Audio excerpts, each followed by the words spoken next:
Uma alegria poder receber vocês, doutora Filó e eu estamos aqui para esse momento onde nós vamos conversar um pouquinho sobre ciência e fé e ajudá-los a compreender que não existe uma grande distinção entre ciência e fé. O Papa João Paulo II, ele escreveu uma encíclica chamada Fé e Razão, onde ele vai colocar que os dois braços do Espírito Santo, né, é a razão e a outra é a fé.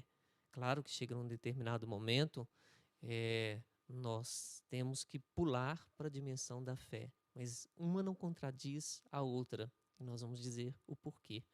Bom dia, doutora Filó.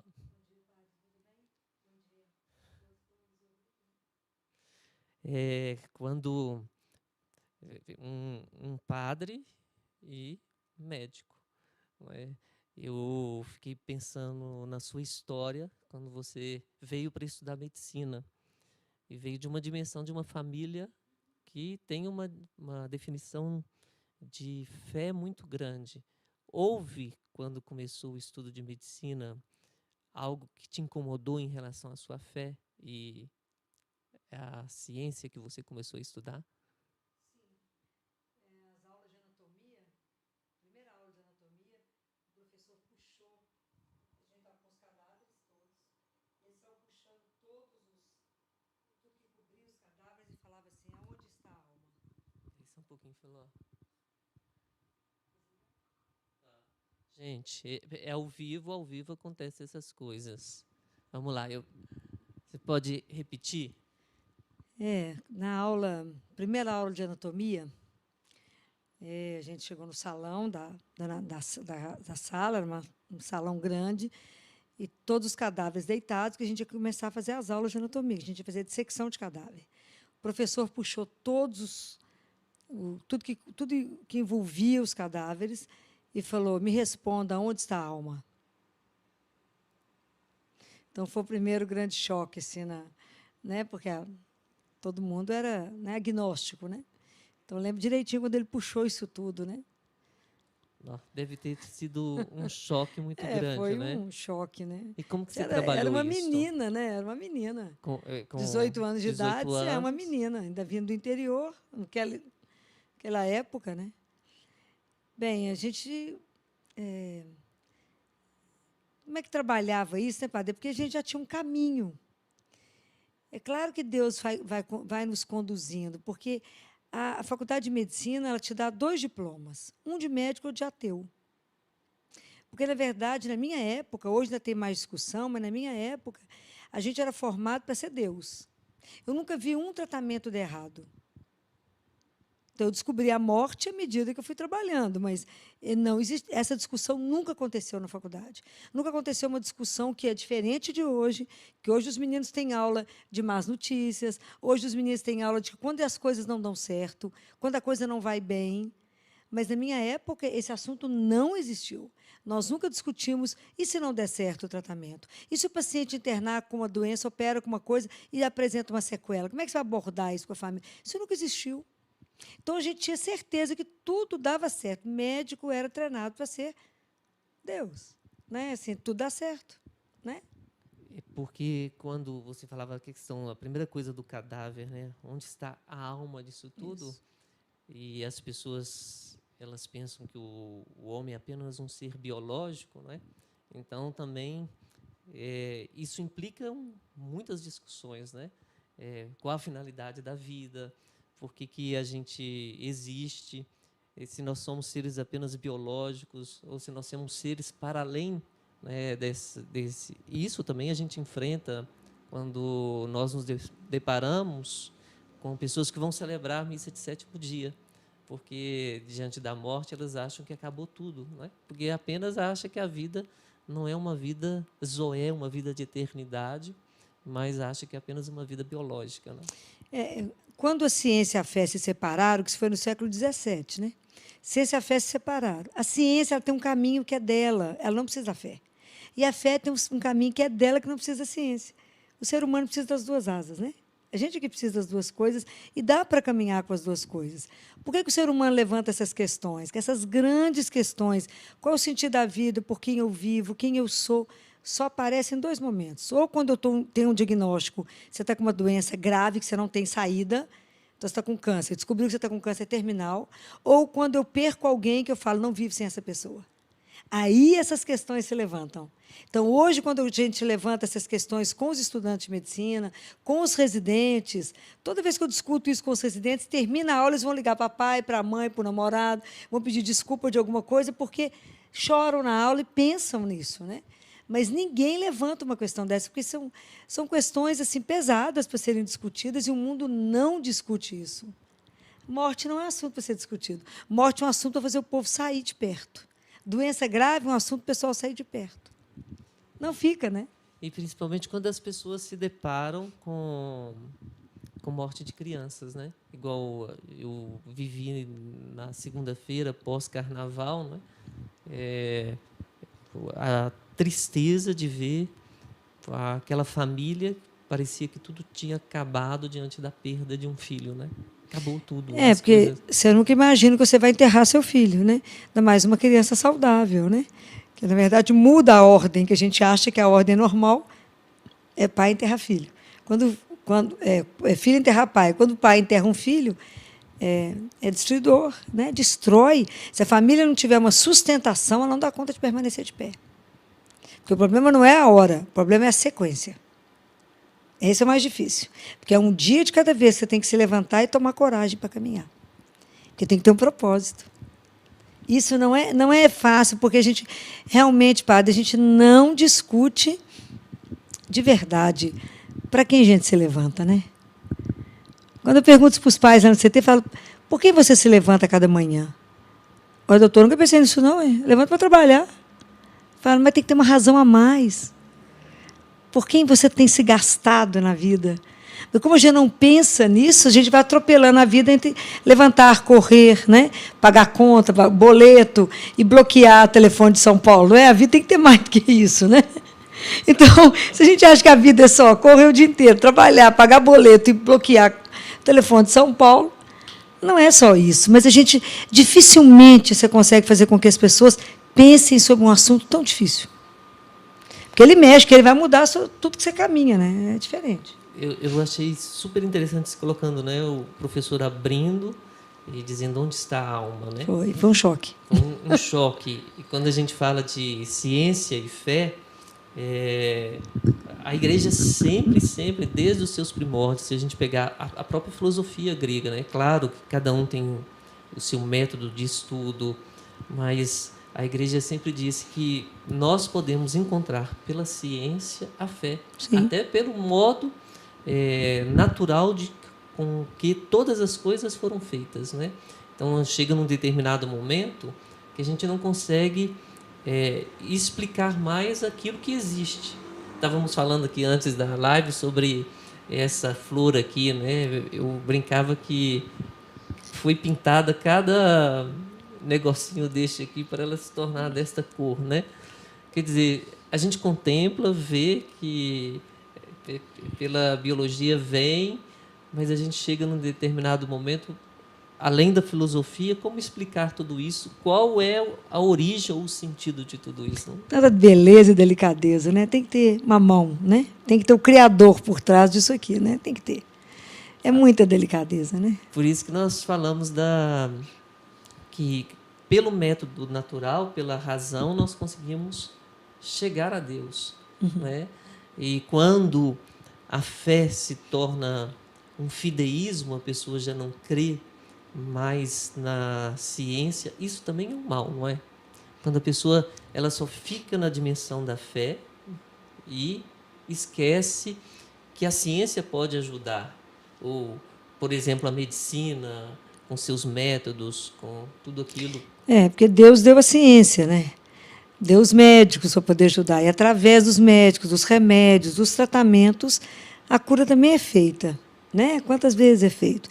E, às vezes, a pessoa não quer o tratamento e quer só a fé, e isso pode prejudicar. Nós já tivemos pais que nós tivemos que chamar o conselho tutelar, porque queria tirar a criança do hospital com a pneumonia grave, com derrame, o pulmão era só pus, porque o pastor falou que ia ser curado. Então, se ela sair daqui, ela está morta. E a gente teve que acionar o conselho tutelar e não tirar a criança. Isso, então, são situações muito difíceis. Mas a defesa da criança que ainda não sabe se posicionar. E também tem um contrário, né? Muitas vezes a pessoa quer explicar tudo pelo lado da ciência, né? E isso chega num determinado momento que não explica, né? Não explica. Então, é essa sabedoria, esse equilíbrio, né? Porque a ciência tem limite, mas a vida não tem. É impressionante. A vida acha o caminho dela, né? Ao momento que a gente, do ponto de vista da ciência, fala não tem mais jeito, a coisa pode mudar. E a gente tem que ter a humildade, né? O médico tem que ter a humildade de reconhecer que aquilo já não fez mais parte da ciência. E é interessante que, às vezes, as pessoas percebem, né? A enfermagem, muitas vezes, fala, doutora, essa não foi a gente, não, né? Fala, não foi. Né? Então, perceber isso com humildade, né? Que isso não anula o trabalho do médico. Isso não anula o examinar, o ser o melhor médico que a pessoa pode encontrar, o dar o diagnóstico certo, o escolher o tratamento certo, fazer o melhor pelo seu paciente. Isso não anula. A fé não anula isso. Mas existe uma coisa que é além.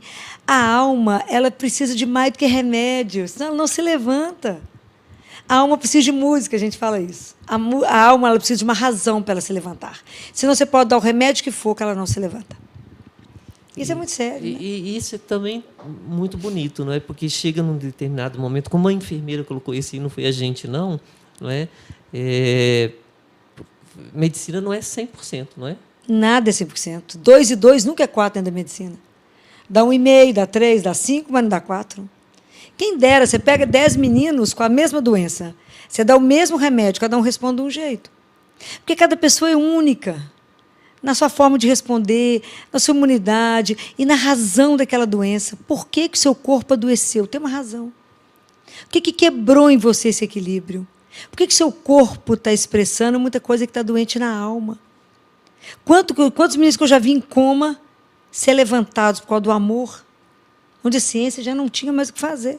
Foi um menino de lúpus, por exemplo, ele foi levantado por causa do amor da família.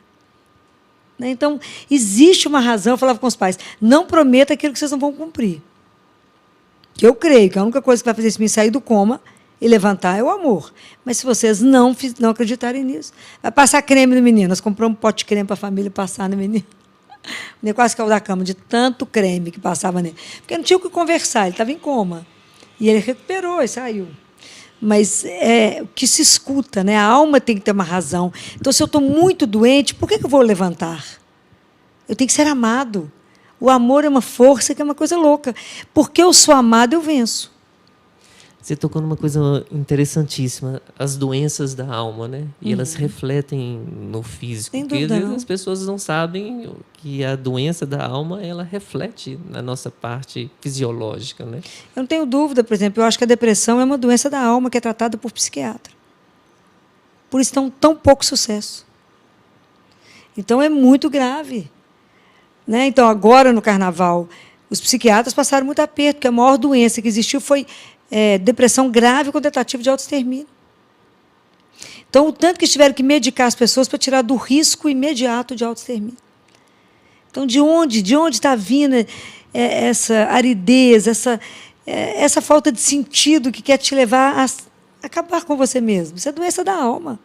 Quem carrega o corpo é a alma, né? E, às vezes, as pessoas... eu falo que tem um teólogo dentro da igreja que ele diz que, às vezes, a gente acha que nós somos seres materiais vivendo experiências espirituais. E ele vai dizer o contrário. Nós somos seres espirituais vivendo experiência material. E as pessoas não conseguem perceber isso. Né? Essa dimensão. Então, acho que é isso que é tanta dificuldade médica. Né? Assim, o médico ele é formado para cuidar do corpo.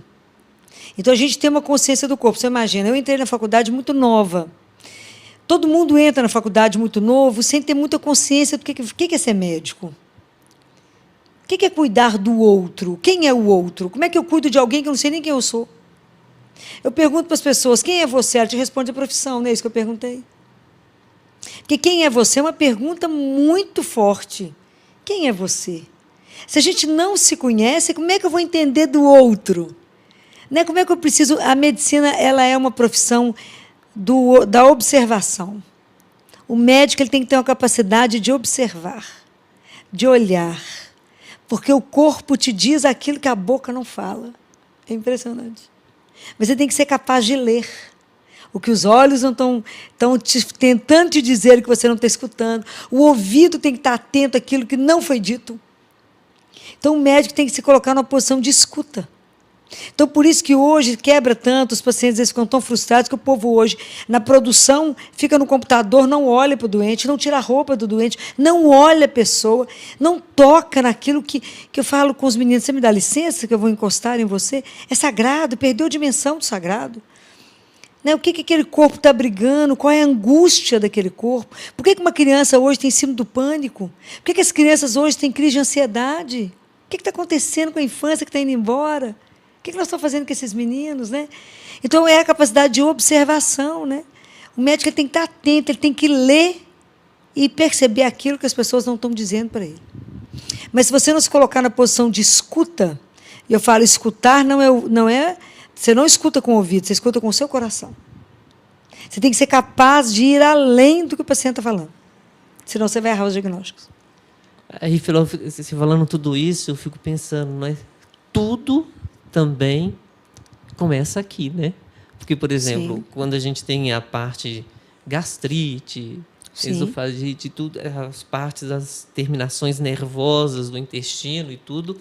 Então, tem que ter uma mente sarada para que o corpo... Aonde que você vai descarregar seu estresse, né? Como que você descarrega? O maior órgão do corpo é a pele. Então, quantos problemas de pele? Porque, às vezes, o meu estresse eu descarrego na pele. Tem pessoas que é problema gastrointestinal. Nós tivemos uma criança lá que operou de CIA, que é uma patologia cardíaca simples. Comigo, ela ficou 24 horas no CTI lá de cima. Desceu para a enfermaria, evoluiu com vômito, dor abdominal, ela fez uma úlcera perfurada. Ao estresse. Foi uma cirurgia, é coração, sim, mas era uma cirurgia de todas as patologias, muito simples. Então, como é que o corpo fala, né? É que Teresa de Ávila falava, Senhor, hoje a louca está solta, que é a imaginação. Porque a imaginação te adoece. Você já começa a pensar naquilo que nem aconteceu e começa a sofrer lá no acontecido aquilo nem chega a acontecer. Né? Que te desencadeia. Às vezes você fala com a mãe, uma mãe vê o filho com febre e ele não come, ela já pensa, ele não comeu, então ele vai adoecer, ela já interna o menino já morreu, e ela já está chorando velório, as amigas consolando. Mas, na verdade, o menino só não almoçou. Então, eu falo, você já está enterrando o menino? Ele só não almoçou. Mas é a loucura nossa, né? O amor é tão grande, você tem tanto medo da perda, que já começa a sofrer lá uma coisa que não aconteceu aqui. Então, é muito interessante se conhecer, porque você começa a se domar, né? Que a maior batalha que a gente vai viver é com a gente mesmo, né? A gente tem que se vencer, né? Então, o quanto é difícil. Então, por isso que eu falo, como é que a gente entra na faculdade de medicina para tratar do outro e a gente nunca se observou? A gente fala, como é que aquele outro reagiu daquele jeito à notícia? Fala, como é que você reagiria? Provavelmente pior do que ele. Né? Então, como é que o médico vai reagir quando o paciente, né, tem uma crise, fica nervoso, que tem uma pressa com o diagnóstico do filho, aquilo não acontece? Você não pode, se espera do médico mais do que do paciente. Então, você tem que ter mais tolerância, ter mais paciência, você tem que ter mansidão. Deixar ele brigar, querer bater no você. Né? Ficar na frente dele, esperar, ele acalma, aí você fala bem manso, e aí você ganhou o coração dele. Né? Mas isso tudo é um caminho. Mas eu acho que essas coisas tinham que ser discutidas mais vezes dentro da escola. Né? Há uma dimensão do ser humano que você não trata com remédio. Então, isso é muito sério, a gente observa isso com clareza, assim, com clareza. Né? Como é que vai além a medicina? Ela precisa de um pouco mais do que o remédio, do que uma boa escuta. Muita gente sara só de conversar com o médico, porque, na verdade, precisava de alguém que escutasse ele. Enquanto ele falou, ele elaborou o próprio sofrimento e viu a cura. Então, muita coisa está ali, né? Então, eu fico vendo como é que o corpo fala. Quando meu pai morreu, um mês depois, minha mãe teve uma pneumonia no pulmão direito. Pneumonia no pulmão direito é solidão. Eu esperei todo mundo sair do quarto, cheguei lá com a Filha Oliveira para saber se eu tinha que trazê-la, e falei com ela assim, mãe, a senhora está querendo morrer? Ela ficou me olhando. Falei, a gente entende a dor, 60 anos junto com o pai, né? Se somar namoro, noivado, etc., foi mais de 60. Eu entendo. a sua dor e querer ir embora. Mas a gente acha que a senhora não deveria ir, que a senhora ainda tem uma missão, não acabou, a gente vai sofrer muito com a sua ida. Não gostaria que a senhora fosse agora. Mas se a senhora resolver ir, nós vamos respeitar. Ela olhou bem para mim e falou assim, você está ficando doida? Falei, não. Mas é porque a pneumonia... Ela falou, ele morreu porque ele quis. Eu nem sei para onde ele foi. Eu que vou, não, vou ficar. Falei, então posso ir embora, que a senhora vai sarar. Não. Mas o doente ele tem que ter esse desejo da vida, senão ele se entrega. É interessante, porque eu também, quando pego algumas pessoas e para a direção espiritual, no primeiro dia ela já falou aquilo que ela quer decidir. Mas às vezes ela demora com a vida a decidir aquilo que ela disse no primeiro momento. E eu espero o momento para dizer, olha, você já conversou comigo sobre isso. É o se conhecer, né? Então, eu acho que a pessoa que está fazendo medicina, que está estudando, o médico, se ele quiser aproveitar, assim, é uma das profissões de maior beleza, de maior riqueza, porque você convive com uma infinidade de pessoas. O que você aprende dentro da medicina é uma coisa que você não aprende, é a vida. É muita história, né? É superação, é muita coisa bacana. É ver a fé conduzir aquela família, conduzir uma pessoa, ver a pessoa ser transformada por isso. É impressionante ver as pessoas que dão conta de equilibrar ciência e fé. As pessoas que se entregam, elas têm uma entrega mesmo a Deus, assim, o que Deus decidir está decidido, uma gratidão que é uma coisa encantadora. E as pessoas assim, tudo é mais fácil, tudo é leve, e elas conseguem caminhar de um outro jeito, quando elas não querem lutar com a vontade de Deus. Filó, a medicina já foi alguma vez um peso para você? Já pensou desistir? Uma vez. Porque o médico é muito sozinho. E logo quando eu comecei a trabalhar no CTI, e a lidar com muita morte de criança, que é uma coisa muito complicada, eu procurei muita ajuda na igreja e não achei. Fui atrás de bispo, atrás de padre, fui atrás de muita gente para conversar comigo sobre morte. Mas ninguém me dava um alento no meu coração, e o alento era a palavra. E aí eu fui para Jesus, né? Eu e ele. E eu falei com ele, Jesus, eu preciso de ajuda para dar conta. E foi um caminho meu e dele mesmo, que me ajudou a entender. Mas uma vez que eu estava numa série de óbitos, né? E uma criança, filho de um casal evangélico, tinha tanta crise convulsiva, a gente não conseguiu, por tudo que nós fizemos, ele morreu num status epiléptico, né? E foi num domingo, e a família desesperou, e eu chamei eles à fé, na fé deles, e coloquei, e ajudei, ficaram comigo até a criança morrer, pus no colo, aquele processo. Aí, quando acabou, isso era um domingo, eu saí do CTI e eu chorava tanto, longe de todo mundo, evidentemente. Eu fui dirigindo chorando, e quem vê uma mulher dirigindo chorando, acho que a gente terminou com o namoro, alguma coisa, né?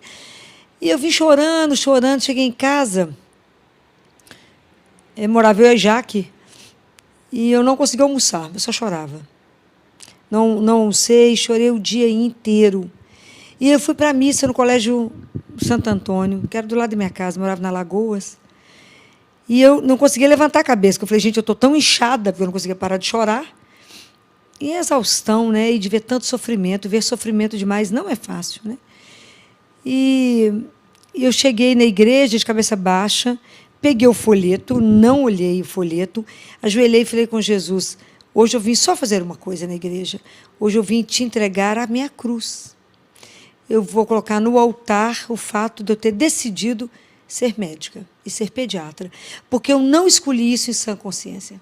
Não é possível que eu escolhi viver só com a dor, só com o sofrimento. Eu não aguento mais ver criança morrer, eu não aguento mais ver diagnóstico grave, eu não aguento mais a notícia ruim. Eu não aguento mais, eu estou realmente em exaustão. E, a partir de amanhã, eu vou entregar meu cargo lá no CTI, não vou ser médica. Acho que vou fazer decoração, quero lidar só com gente rica, bonita, cheirosa, e só quero ver coisa bonita. Eu não quero mais ver vômito, eu não quero mais ver cocô, não quero mais ver nada ruim. Eu só vou ver o belo a partir de agora.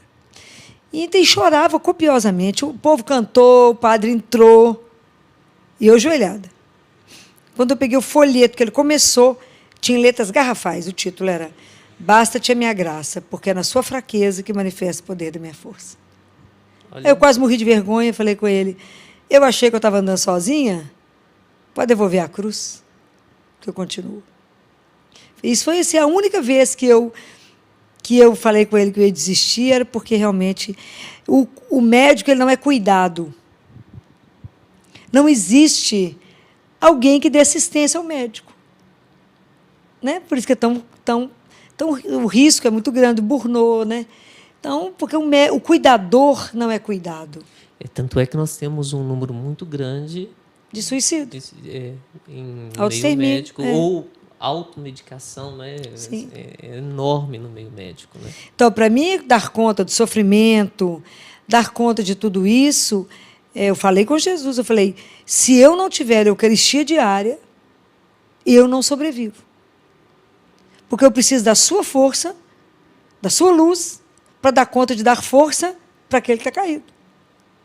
Então, foi aí que ele deu a sequência, mas é uma história, né? E a gente se acostuma com o sofrimento? Não. O dia que eu acostumar com uma criança morrendo, eu tenho que largar a medicina. O dia que a dor do outro não me fizer chorar, eu tenho que ir embora. Não tem jeito. O dia que eu olhar para uma criança sofrendo e não ver Jesus nela sofrendo, eu tenho que ir embora. Porque eu não posso coisificar. Eu não posso achar que é assim mesmo. Não é assim mesmo. É a dor do outro. Não é a minha dor, mas eu tenho que sensibilizar com a dor daquele menino. E ele só tem a mim. Então, quando ele me olha, eu falo, eu tenho que me levantar, eu falo isso com o pessoal lá no hospital, a gente se levanta para aliviar a dor e o sofrimento de alguém. Senão, o que nós estamos fazendo aqui de manhã? Por que nós estamos levantando de madrugada para vir trabalhar, se eu não fui capaz, com a minha vida, de aliviar a dor e o sofrimento? Né? Então, o médico, o dia que ele entender que ele é a extensão da misericórdia de Deus. O dia que ele entender isso, muda tudo.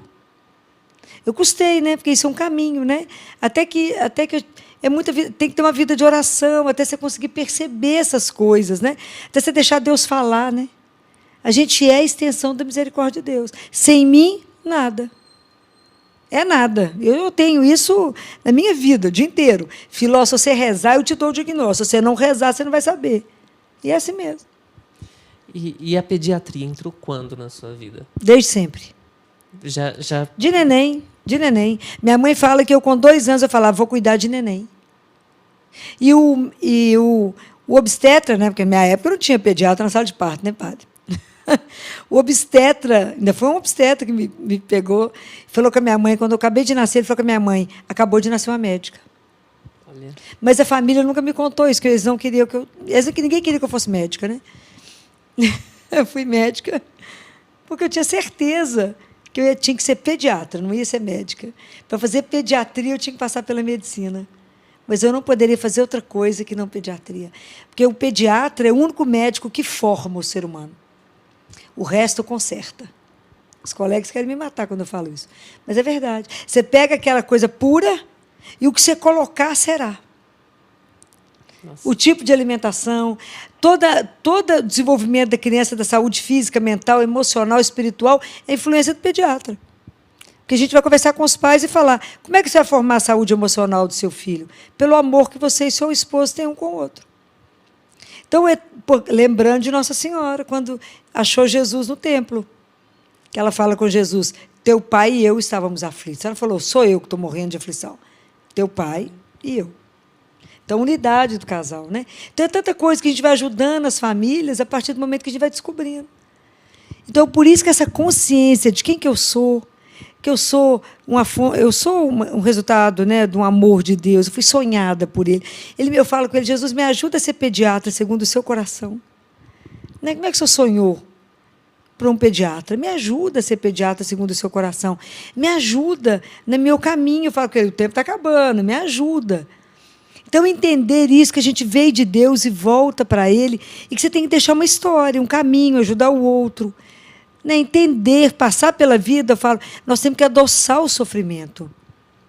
Então, de vez em quando, a gente dá picolé lá no CTI, a gente busca sorvete, o menino quer churros, a gente busca churros na porta da Santa Casa, vende tudo, né, padre? Então, a gente busca churros para os meninos, né? O que vocês querem? Já me chama com o dedinho assim e fala, me dá um refrigerante. A gente dá, a gente faz tudo que é errado. né? Já levamos cachorro lá dentro do CTI para criança, né? Então, um menino de tumor cerebral nos 10 anos, eu olhei para ele e falei assim, o que você tem? Por que você está triste? Ele falou, nada. O que você quer comer? Nada. Você quer um sorvete? Não. Quer um picolé? Não. É normal. Quer ver um filme? Pode escolher. Não. Coisa errada. Olhei bem para ele e falei, eu já sei o que você quer. Ele falou comigo assim, você não sabe. Falei, eu sei. Você mora na fazenda, você está com saudade dos seus animais, você está com saudade dos seus cachorros. Estou falando, mentira. Ele olhou para mim, arregalou os olhinhos e falou, como é que você sabe? Falei, a gente tem uma percepção. Aí, quantos cachorros você tem? 6. Falei, não, 6 é muito, né? Mas ele levou, acho que foram 2 ou 3 cachorros, foram autorizados. A comissão de infecção autorizou, o pai levou, os cachorros ficaram na cama com ele, pulando, foi uma farra, saúde alta. Então, assim, você tem que levar de volta para a criança a razão dela sair de alta. Senão não sai, né? Depois de se a gente, diante de um sofrimento, não tem um sentido maior, a gente continua adoecido, né? E aí o médico adoece junto. Você tem que entender que tem um sentido para mais do que aquilo. Dá uma razão ao sofrimento, né? Tem que dar uma razão ao sofrimento. E esse sofrimento ele tem que transformar as famílias. Né? Assim, é claro que às vezes isso vai acontecer depois, mas quantos bebês, o tempo que eles ficam sem falar uma palavra, os pais falam, doutora, como é que mudou a minha vida? E o que essa criança disse? Nada. É impressionante. Né? Você vê a criança lutar pela vida, como é que a criança é uma guerreira, né? Como é que ela quer viver, você vê as pessoas desperdiçando a vida. Ela ensinando tanto ali para todo mundo. Né? Nós falamos das faculdades de medicina e quanto não se trabalhou essa questão da espiritualidade. Como que, nesse momento, poderia entrar, ou se já entrou para o curso de medicina, algo que fale que o homem não é apenas um ser biológico? Não, isso hoje já virou matéria até da faculdade, sabe? Então, por exemplo, na Universidade Federal já tem uma cadeira que é ciência e espiritualidade. Eu já participei de vários simpósios, já falei algumas vezes. Então, hoje a gente já é chamado para poder, talvez pelo fato de eu falar mais abertamente sobre o assunto, às vezes eu sou chamado para falar mais com os meninos sobre isso, para despertar nos meninos, primeiro, a consciência daquilo que eles são, para que eles consigam ver o outro. Se o médico não trabalha a própria morte, se ele não toma consciência que ele é finito, que ele acaba, e eu acho que foi uma das coisas que mais me transformou dentro do CTI, foi a consciência que eu vou morrer, que eu vou acabar, porque isso transforma as relações. E aí você dá conta de acompanhar a morte do seu paciente. Aí você dá conta de estar de pé diante do seu paciente. Aí você nunca vai dificultar. Né? O paciente ele tem um dos direitos do paciente é ter assistência espiritual que ele quiser. Ele não tem que ter a sua que você crê, mas a que ele crê. Então, por isso você pergunta, em que você crê? Para que, na hora da morte, ele quiser aquela assistência, ele tenha. É um direito. Agora, há uma coisa, você já sofreu algum preconceito pela sua fé? Porque, por exemplo, alguém pode dizer, já vai uma médica que reza. Padre, se falaram isso, falaram sem eu saber. Mas, em geral, todo lugar que eu chego, as pessoas aceitam bem. Né? Às vezes eu vou lá no Vila da Serra, já fui mais de uma vez lá no CTI. Filó, você veio ver, o pessoal me recebe muito bem, com muito carinho. Filó, você veio e quer ver o prontuário da criança? Não, eu falo, eu vim só rezar. Eu estou com um terço na mão. Eu vim rezar. E só, ninguém nem importuna. Estou lá de joelho com a família rezando, rezo o terço, vou embora, vou lá, agradeço, ninguém incomoda. Né? No início, meu chefe falou comigo, falou, Filó, aqui não é lugar de fé, que é lugar de ciência.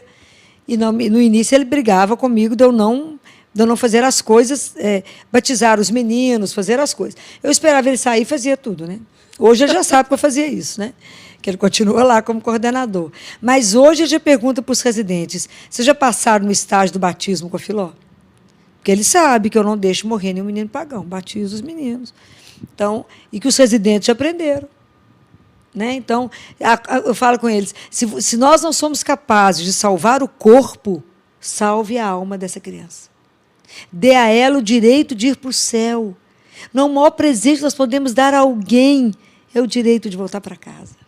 E ela tem que atravessar o vale da morte com a cruz na testa, que é que vai iluminar o caminho dela. Então, nós temos que dar isso para essa criança. E lá a gente não deixa morrer sozinho, não. Eu falo com o povo, fica de mão dada, até que ela solte a sua mão e pegue a mão de quem é muito maior que a gente. Né? Então, a gente faz isso lá, ela não se morre sozinho, e batizamos os meninos.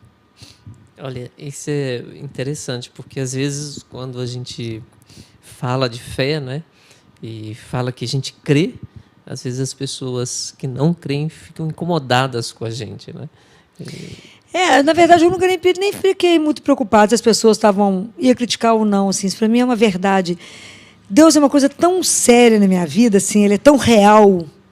Ele é tão real, mais real do que eu ver no senhor aqui, tão real, que eu não fazer é uma coisa gravíssima. Então, eu sempre, outro dia lá no CTI, eu nem sabia quantos acreditavam. Tinha uma criança, enquanto a criança estava em mais uma parada, já era a 12ª parada. Cada vez que eu falava, gente, esse menino tenta morrer, a gente busca o menino. Ele tenta morrer, a gente busca esse coitado, deixa ele ir. E aí o pessoal estava fazendo mais uma massagem, eu fui conversar com a mãe, expliquei tudo para ela e falei com ela, ele foi batizado? Ela falou, não. Falei, pois... Ela falou, eu sou católica, doutora, e meu marido é evangélico. Falei, pois um só batismo, um só Senhor. Nós vamos batizar ele agora. Então, enquanto eu entrei, eu falei com o pessoal, mantenha a massagem, porque eu vou batizar. Se alguém acreditava ou não, nunca, na verdade, foi uma preocupação minha. Mas eu sei que as pessoas ficam atentas. Porque eu acho que, de certa forma, isso é um bálsamo para as pessoas que estão assistindo. Saber que a morte não tem a última palavra. Agora, você não acha que... assim, eu penso assim, porque o meu sacerdócio não é minha profissão, é meu estilo de vida, né? Às vezes eu fico pensando assim... tem muito sacerdote, muito padre que quer se tornar psicólogo, vale a pena, até conheço padres que querem ser médicos, querem ser advogados, mas às vezes fogem daquele caminho da qual ele foi lá no chamado e às vezes ele não consegue perceber a dimensão da grandeza disso, né? Para mim, assim, a grandeza do sacerdócio é a salvação das almas. Né? Isso é de uma dimensão assim, que às vezes as pessoas não têm consciência, porque a alma é eterna. Né? Eu falo, gente, vocês não têm noção do que vocês estão fazendo na hora que estão batizando. Filho, não tem fé para isso, não. Eu não preciso da sua fé, eu preciso do batismo. Eu não preciso da sua fé agora. A sua fé vai ser um caminho. Vai ser porque é o seu próprio caminho de conversão. Né? Que já aconteceu lá no CTI, e de algumas crianças... Uma criança que mexeu muito com as pessoas na morte dela, quando terminou tudo, os técnicos de enfermagem falaram comigo assim, Filó, conversa um pouco com a gente e reza. Independente do que ele crê, eles queriam uma palavra, um conforto, uma certeza que somos. Falei, nós temos uma pertença, isso é maravilhoso. Essa consciência que nós temos um pai, padre, isso descansa qualquer um, se você vive nessa profundidade. Né? Eu tenho um pai. Né? Então, a sua grande missão é ser filho de Deus. Como que você exerce isso? Isso é chamada santificação na profissão. E a profissão médica é um caminho, né? Assim, tudo que você fizer na vida, você pode ser santo. E a nossa função é ser santo. Mas a medicina, como você lida com a dor, com o sofrimento, você tem uma oportunidade que eu acho que a gente não pode desperdiçar. Né? Se a gente aliviar uma dor de alguém, a gente melhorar...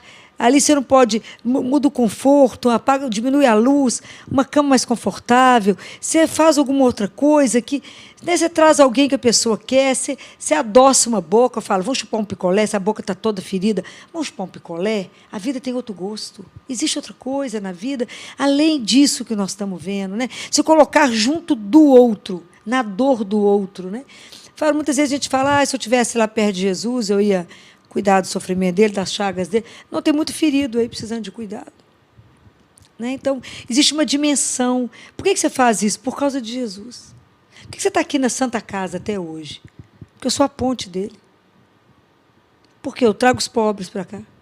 Por quê? Porque o povo tem meu telefone. Vocês não conseguem de um jeito, eles me ligam, a gente consegue trazer. Porque você é melhor? Não. Porque ele me fez ter caminho. Porque eu já aprendi que primeiro eu falo com ele, falo, Jesus, sabe aquele caso? Eu não preciso nem falar qual caso, que ele já sabe. Me ajuda a trazer aquele caso? E ele ajuda. Porque sem mim é nada. Mas então eu sei que quando eu estou lá, porque eu sou ponte. Eu falo com ele, logo que o senhor achar que a ponte não é mais necessária, eu vou embora. Né? Então, é essa consciência da missão. Né? Que eu acho que é... O dia que o médico entender essas coisas, padre, que a gente pode aliviar tanto, o médico pode fazer uma coisa que muda a história do outro. Às vezes não só no hospital, no consultório. É quanta coisa que você pode fazer, porque uma criança doente é uma família doente. Adoece uma pessoa na família, para você ver, a família inteira está doente. Nós sabemos da beleza do Felipe, né? Seu neto.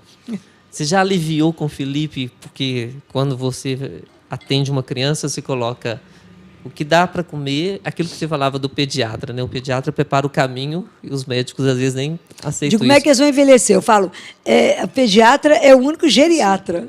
Pois é. Porque você tem que chegar aos 90 enxergando, escutando, com osso, com dente e com cabelo, fala com eles. Então, isso é uma missão, né? E com o Felipe, você já abrandou, já falou, não, pode deixar comer isso, pode, ou, como vó, como coisa, ou se fala assim, não, para Lívia, temos que manter isso. Já fizemos de tudo, né, padre? Como vó, quebra tudo. Mas já foi muito... Ele ficou até 3 anos sem açúcar, mas depois descobriu, né? O açúcar, né? Claro, com os dedinhos com os dedinhos lá pegando, né? Mas até 3 anos ele não tinha experimentado açúcar. A cena que eu lembro no almoço lá, ele tentando trocar comigo o bis, né? Com o doce que ele estava pegando. Então ele já sabe barganhar as coisas, né? Mas a gente discute, né? O que é melhor para ele, o esporte que ele tem que ter, porque o Felipe ele é muito feliz com a comida, ele gosta de comer, né? E tem um prazer imenso com comida. Então por isso que ele tem que fazer 3 esportes, para ver se queima, né? Ele nada, ele faz judô e joga futebol, para ver se dá conta de queimar o que vai, né?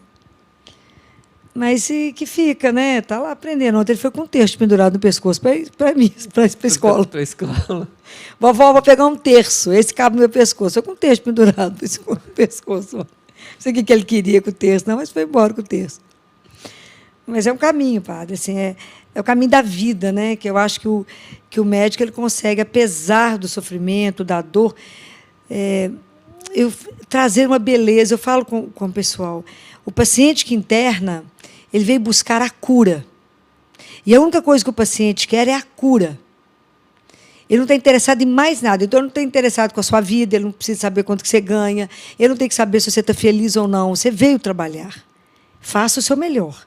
O paciente tem que sair daqui, de preferência, curado. Se ele não sair curado, ele tem que sair melhorado. Mas jamais como a sequela do nosso atendimento. Isso não pode. Nós temos que dar o melhor. Isso não depende de hotelaria. Isso depende da humanidade. Olha que lindo isso. É do cuidar do outro, é do estar do lado do outro. Eu tenho que ver o que pode ser melhor para o outro naquele momento. De vez em quando, lá no CTI, vai um rapaz, e ele brinca que eu não posso pensar nele, que ele chega no CTI, ele toca violino em cada leito. Faz todo mundo chorar. Ele para em cada leito, e foi a única vez que tinha um menininho lá. Estava muito irritado, é claro que eu, no lugar dele, eu estaria muito pior do que ele. 3 aninhos, tumor cerebral. Quando ele chegou e tocou violino, ele começou a sorrir e aplaudiu. Né? Então, é a música. Eu falo que a alma ela precisa de mais do que remédio. A alma precisa de música. E eu acho é aquela história dos índios, né, que o senhor conhece, não conhece? Eu já contei? Do nome, eu não lembro. Que é numa tribo aqui do Brasil, quando vai nascer uma criança, a parturiente vai para a floresta, vai para um lugar assim, mais tranquilo, e as mulheres vão com ela. E as mulheres fazem uma roda em volta da parturiente, enquanto ela está tendo o bebê. E enquanto o bebê nasce, elas cantam uma música para aquela criança. Então, cada criança na tribo tem a sua música. E a um determinado momento da vida, seja na infância, adolescência, idade adulta, aquela pessoa faz alguma coisa que tem risco, que foi ruim para ela mesma ou para a comunidade se reúne e ela é colocada no centro. E aí eles não vão brigar com a pessoa, não vão chamar a atenção. Eles vão cantar para ela a música dela, para que ela se lembre quem ela é. Então, eu acho que, muitas vezes, o médico é aquele que tem que lembrar o paciente quem ele é. E ele é filho de Deus. Né? Eu acho que isso muda a história. Essa dimensão é linda, né? Ele é filho de Deus. Nós falamos tanto da questão de fé. Alguma vez você já duvidou? Já passou por uma aridez e já pensou, puxa vida, tudo isso não existe, ou não, isso é uma criação? Não, nunca tive isso na minha vida. Posso E quando veio as demoras de Jesus? Vezes, ele falou que era para esperar, tem que esperar. Quando você entra ao caminho do Senhor, você vai ter, esteja preparado para as demoras de Deus. Não é assim?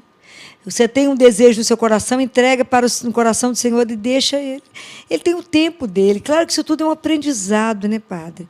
E muitas vezes, assim, que eu não entendi a morte de uma criança, muitas vezes que eu falava que ele não estou entendendo, muitas vezes ele me explicou depois, né? Muitas vezes eu consegui perceber depois a dimensão daquilo que ele estava fazendo.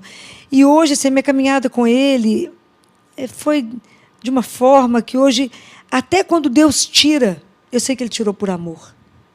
Porque eu não posso duvidar do amor. Não posso. O amor de Deus, porque senão é um paradoxo. Ele nos ama tanto, tanto, que o mal, para chegar em nós, bate nele antes. Então, quando Ele tira por amor. Alguma coisa Ele está protegendo. Aquela criança, aquela família. Quem sou eu para entender isso? Mas um dia eu vou ver isso. Mas eu creio. A minha fé é igual um menino. Minha fé é simples. Eu creio. Olha, gente, sim, isso é muito lindo. Eu né? creio, simplesmente, eu não filosofo em cima disso, não. Eu creio que Ele é vivo, creio nas palavras de Jesus. E que Ele falou, eu não duvido que Ele vai fazer. E Ele vai ter o tempo dele. Mesmo que a gente luta com uma criança, assim, realmente nenhuma folha cai sem que Ele permita. Tem coisa que a gente luta lá no CTI e não vai. E eu fico vendo um pai que eu conversei esses dias, né? Expliquei até a possibilidade do neném perder a perninha, pelo menos o pé. Ele falou, ô, doutora Filó, deixa eu falar uma coisa com a senhora. A minha menina pode passar a peleja que for, doutor. Mas se for da vontade do Nosso Senhor, que essa menina seja nossa, ela é nossa. E não perde nem um pedacinho, porque Ele é Deus. Olha que fé, padre. Simples. Pergunta o que está acontecendo com o menino. Não, tudo certo, né? Porque é a entrega. Jesus fala que a gente faz muito obstáculo, porque a causa da nossa angústia, da nossa ansiedade, das nossas aflições, a gente fica perturbado, é querer fazer com que a nossa vontade prevaleça. Essa entrega, isso é sabedoria. Essa entrega. Mas também pode ser, e se ele não fizer? Se Deus não fizer, é a vontade dele. Ele sabe. Essa entrega. É aquilo que eu te falei com a senhora esses dias da mãe que falou comigo. Doutora Filó, morte cerebral. Doutora Filó, a senhora não precisa ficar aflita. Vocês fizeram tudo pela minha filha. Eu vi. Mas a minha filha morreu no bloco cirúrgico. Quando eles devolveram a menina para vocês, ela já estava morta, doutora. Vocês lutaram demais. Então, uma semana vocês estão lutando. Mas ela já tinha morrido. Agora, essa menina, ela veio porque eu pedi muito. Eu não podia ser mãe. E pedi a Deus, me dá a graça de ser mãe. Eu quero ser mãe. Ele me deu a graça. Mas eu nunca combinei com ele por quanto tempo eu ia ser mãe. E ele me deu por 8 meses. A minha palavra é gratidão. Sempre serei a mãe de Helena. Olha. Isso é demais. E é interessante porque muitas das suas histórias, eu acompanho, não é, há muito tempo, elas nascem, são frutos do seu encontro real com as pessoas lá no Santa Casa, ou seja, no seu consultório. Né? Uhum. Então, eu acho que o que chama para a realidade de tantas pessoas que te escutam, eu fico impressionado há muito tempo que você está rezando o terço junto com o Anselmo todos os dias, né? E as histórias nascem a partir daquilo que você vê e daquilo que você escuta, do encontro com essas famílias, né? Porque isso é rico, né? Porque que, na verdade, eu vejo o que sustenta essas pessoas, né? Todo mundo na CT ficou tão perplexo com essa família, e eu lembrava a eles o que Santo Agostinho disse: quer conhecer o caráter de alguém, dê o sofrimento. E você vai saber exatamente o caráter. Você vai saber exatamente onde aquela família ou aquela pessoa está alicerçada. As pessoas que têm Deus como fundamento, nada os apavora. Tudo se vive em serenidade, mesmo com a maior dor. Porque sabe que não estão sozinhos. Essa consciência real sustenta. Eu quero só trazer assim, a questão, quando nós falamos assim, razão, ciência, fé, porque às vezes a gente pensa que a igreja ela não busca a razão, né? Então, quando a gente pensa, por exemplo, nos milagres eucarísticos, né, a igreja sempre vai pedir uma palavra da ciência, né? A gente pode pegar o Sudário de Turim, né? Tem médicos, pesquisadores que se reúnem todos os anos.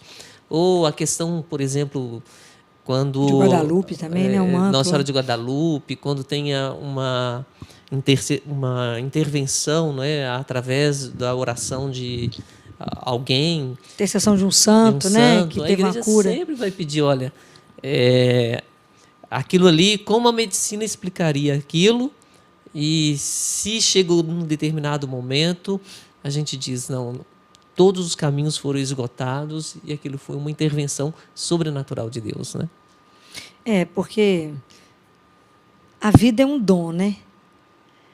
A gente vive e permanece, igual nós só estamos aqui, por uma permissão, né? Porque o amor de Deus, ele nos sustenta, né, Padre? Para poder afirmar que aquilo ali, a ciência não tinha como fazer, várias vezes a gente pode ver que a ciência não tinha como fazer. E uma das coisas que mais me impressiona no CTI são os sacramentos. Que eu acho que a igreja, que o povo aproveita pouco porque desconhece. Então, por exemplo, o pessoal desconhece o que é a unção do enfermo. Então, o povo acha que é extrema unção. Eu lembro que, quando criança, eu escutava assim, o padre já veio, já está com a vela na mão. Não é isso, né? Até para morrer, você precisa da graça de Deus, você precisa da força de Deus, né? Se as pessoas entendessem o que é a unção do enfermo, né? Eu não me esqueço de uma criança de 11 anos, filho único, no CTI, leucemia, com uma infecção por fungo, que é uma das coisas mais graves que existe, inclusive com meningite por fungo. Gravíssimo. A gente já tinha certeza da morte. Não tinha mais o que mexer no menino. E sacerdote é uma pessoa tão diferente no mundo que vocês podem não estar como sacerdote que a gente identifica um sacerdote. E eu tinha ido à enfermaria, quando eu fui entrar no CTI, tinha umas cadeiras na espera, e eu tinha um senhor de cabeça branquinha. Eu cutuquei Jesus e falei assim, você trouxe a cura para quem? Porque aquele ali é um sacerdote. Tem certeza que ele é sacerdote, Jesus? Eu estava vendo ele de costas. Eu falei com Jesus, você trouxe a cura para quem? Porque aquele ali é um sacerdote. Aí eu vi ele entrando, caladinho, né? Caladinho, discreto, paramentando lá dentro do CTI. Fui lá até ele, não dei conta, né? Fui lá até ele e falei com ele assim, bom dia, você veio trazer a cura para quem?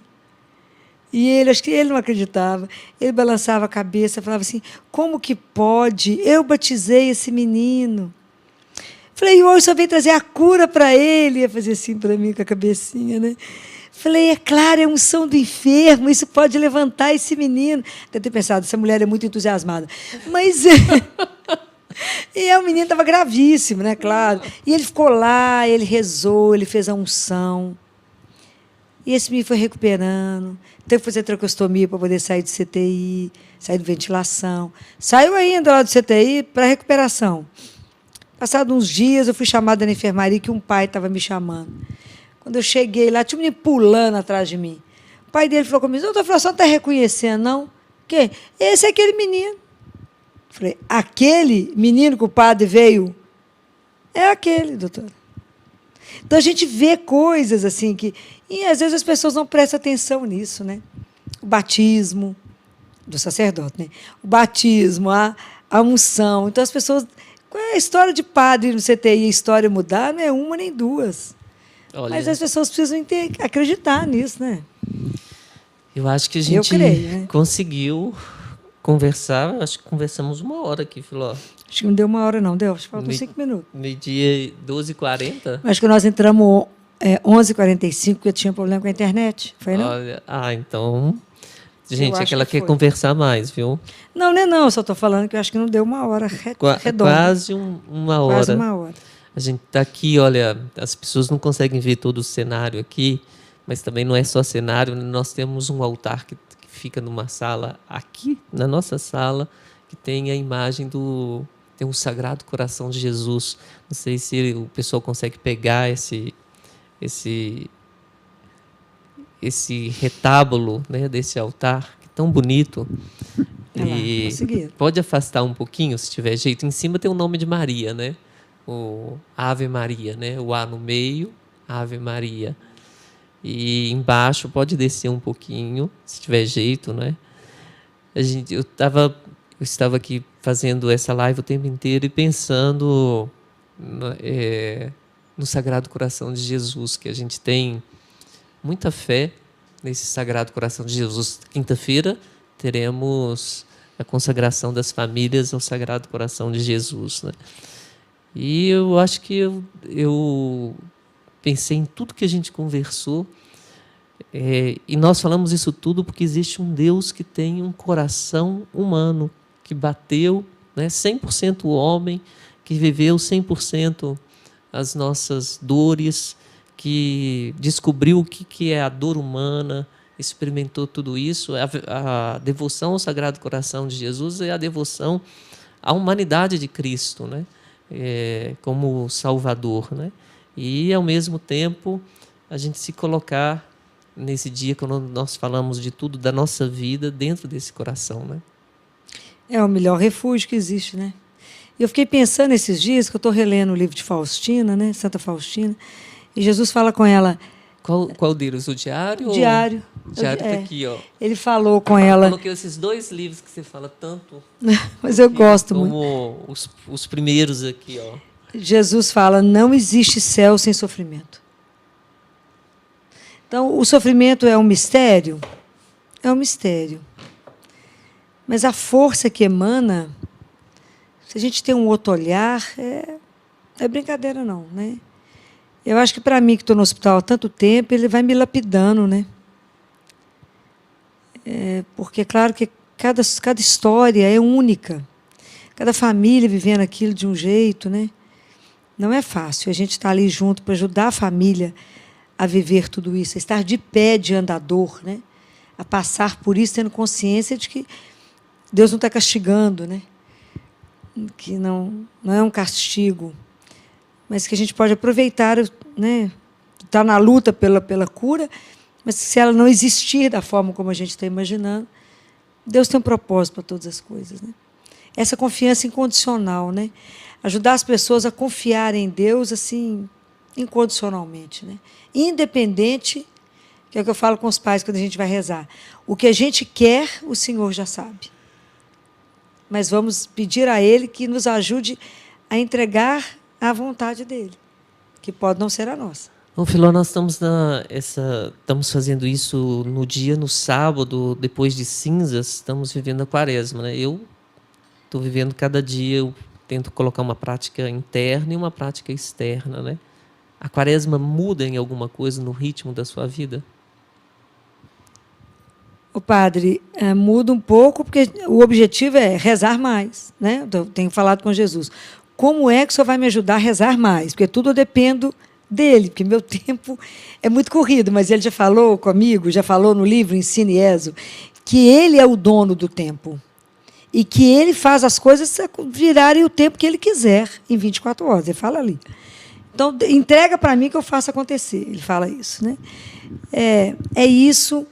Eu tenho falado com o pessoal lá. Vamos pedir a Jesus que nos ajude a rezar mais, a amar mais, a cuidar mais do outro, né? A jejuar, a se abster de algumas coisas, mas tudo a gente depende de Deus, né? E para que a gente saia de verdade com uma conversão maior, né? Mais firme. A conversão é um processo diário. Até na hora da morte a gente tem que converter, né, padre? Já não é nada, não sabe nada, né? É porque as pessoas elas pensam que a gente tem que fazer uma caminhada de uma única vez. Não tem jeito, é um degrau. Você não pula tudo de uma vez, é um degrau de cada vez. A conversão também é a vida de fé. E sabe uma coisa que tem me ajudado? Logo que virou o ano, eu acho que eu contei isso para o senhor. Eu peguei uma agenda minha, branco, toda em branco, sentei lá no Santíssimo, não, sentei, estava de joelho, e mostrei para ele, abri mês por mês, tudo em branco, estava nem escrito os dias da palestra na igreja. E mostrei para ele, falei com ele, só está lendo aí de longe ou precisa ficar mais pertinho? Aqui, vou passando para o senhor todos os dias de cada mês. E fui passando com ele, do 1º ao 30. Passava, falei, igual mês de fevereiro. E aí, quando eu acordo pela manhã, eu falo, me conceda a graça de viver o dia que o Senhor escreveu. Porque o Senhor escreveu o dia que o Senhor queria. Eu fui lá, no Santíssimo, levei uma agenda em branco. Então, me ajuda a viver, né? E a gente que tem uma consagração à Nossa Senhora, a gente reza 100 vezes Ave Maria, Virgem Fiel, para que ela me ajude a viver as graças que o Senhor vai me dar nesse dia, né? Que eu seja fiel às graças dele, né? Então, eu falo com ele, me ajuda a viver até as vírgulas do que o Senhor quer que eu viva hoje. Então, quando ele sabe que eu estou trabalhando em minha conversão, eu sei que até isso, me domar nisso e não querer fazer nada. Quando eu penso que eu estou atrasada, eu falo, mas o Senhor programou esse dia para ser assim. É bonito os detalhes, né? Aí eu paro e penso, ele programou dessa forma. Eu estou falando dos detalhes. Com essa câmera aqui, afasta um pouquinho aqui, só para as pessoas verem. Estou falando, ontem, quando a Raquel veio arrumar aqui para nós, eu falei, mas Raquel, para que esse livro? Eu falei, até os detalhes, são cartas do Padre Pio. Aí ela falou assim, não, tem que estar combinando com as flores, tem que estar combinando com tudo. Então, Raquel, né? Só ela mesma. E Deus mexe até nesses pequenos detalhes da vida da gente, né? Mas é porque ele é detalhista, né, Padre? Deus é detalhista. Eu não conheço ninguém mais detalhista do que Deus. É de emocionar o quanto ele cuida nos detalhes. Coisa que você não pensou, mas que você já sonhou, e se ele de repente surpreende, você fala, mas como? Fala, porque ele sabia.